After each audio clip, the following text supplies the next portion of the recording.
Purihin ang pangalan ng Panginoon. Ako po si Carlos L. Hernandez Jr. Welcome po sa Ang Katotohanan.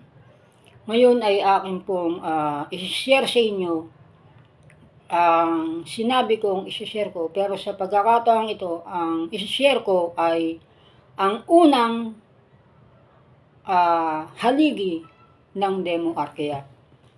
Sa nagdaan nating video, tinalakay ko na ang ibig sabihin ng Demoarkea ay leaders by the rule of the people. Ito ay nanggaling sa salitang demos na ang kahulugan ay rule of the people at arkos na ang kahulugan ay leaders. Ang Demoarkea ay mayroong 5 haligi. Ang una ay ang legislation by the people, participatory budget authorization, trial by jury, militia, at ang ika-5 haligi ay nahahati sa 2. Ang social corporatism at ang universal cooperativism. Ang 5 bagay na ito ay mahalaga sa demoarkismo sapagkat ito ay haligi. Kahit sa pagtatayo ng bahay, ang haligi ay napakahalaga. Ang realidad nito ay ating ipagpapatuloy sa susunod nating video mamaya-maya. Sandali lang.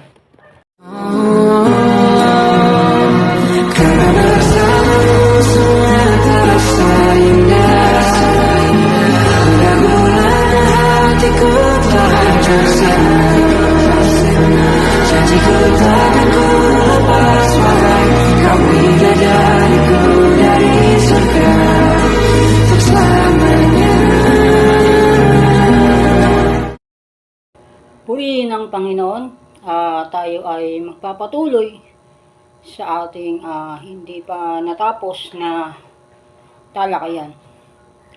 Ang unang haligi ng Demoarkea na siyang ang legislation by the people ay naglalayong makamit ng ating bansa ang tunay na demokratikong kalagayan. Pag sinabi mo kasing demokrasya, galing sa salitang demos at kratos na nangangahulugang government by the rule of the people.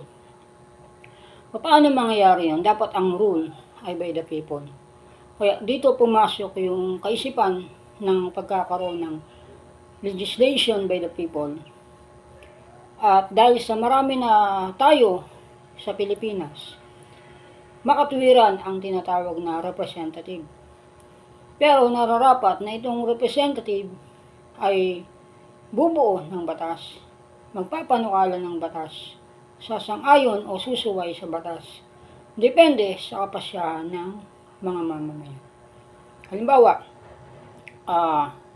sa isang distrikto, mayroong kongresista. Siya'y magpapatawag muna ng pagpupulong bago niya ilahad ang kanyang pagsang-ayon o pagtutol o bago niya ilahad ang kanyang panukalang batas sa mababa na kapulungan. Sa makatuwid, dapat muna ng pagsangguni. Sapagkat ang tunay na legislator, kung titignan maigi, ay ang mga mamamayan. Sapagkat ang kongreso na gumagawa ng batas ay mga representative. Kaya nga, Congress, ibig sabihin, representative.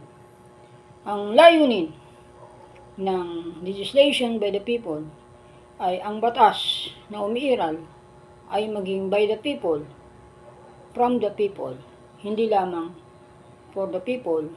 At mangyayari yun kung ang bawat batas na lilikain ay naaayon sa kapasyahan ng mayorya ng bawat distrikto, hindi ng mayorya ng miyembro ng Kongreso gaya ng mababang kapulungan. Ang legislation by the people ng Demoarkea ay nahati sa 2. Ang una ay yung mga tao sa isang distrikto, kung makuha ng kongresista ang 2/3 ng suporta ng mamamayan sa kanyang distrikto, ang kanyang panukala o ang kanyang nais na suportahan, ay maaari niya nang ipahayag sa Kongreso. Ito ay upang ang batas na maisa sa katuparan ay ayon sa kalooban ng mayorya. Ang ikalawang uri ay ang grand legislation by the people.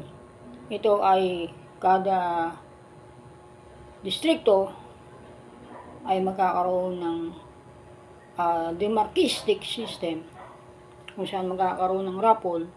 Ang mabubunot ay magiging kinatawan sa Senado. Sa makatuwid, kung majority ng mga kinatawan na yon ay pabor sa panukala halimbawa ng isang senador, saka pa lamang niya pwede yun ipasa. O sa makatuwid baga, hindi na sila ang magpapasya ng direkta. Ang panukalang ito ay naglalayon na ang kapangyarihan ay maibalik sa tunay na nagmamay-ari sa makatuwid bagay ang tao. Ito'y magastos, subalit meron pa bang halaga na higit kaysa sa kalayaan.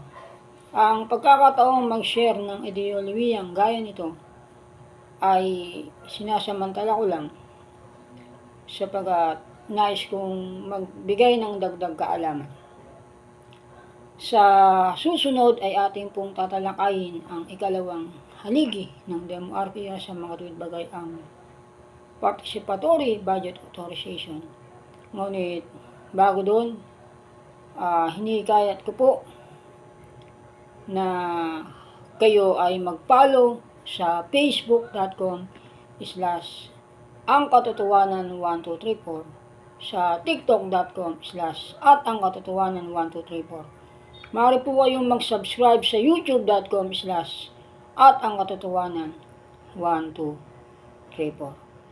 Maraming pong salamat, naway mayroon kayong natutuhan sa ating pong segment na ito ng ang katotohanan, na tawagin na lang natin demoarkiya. Ang demoarkiya ay nanggaling sa salitang Grego na demos, na ang ibig sabihin ay rule of the people, at arkos, na ang ibig sabihin ay leaders. Kaya ang demoarkiya ay leaders by the rule of the people.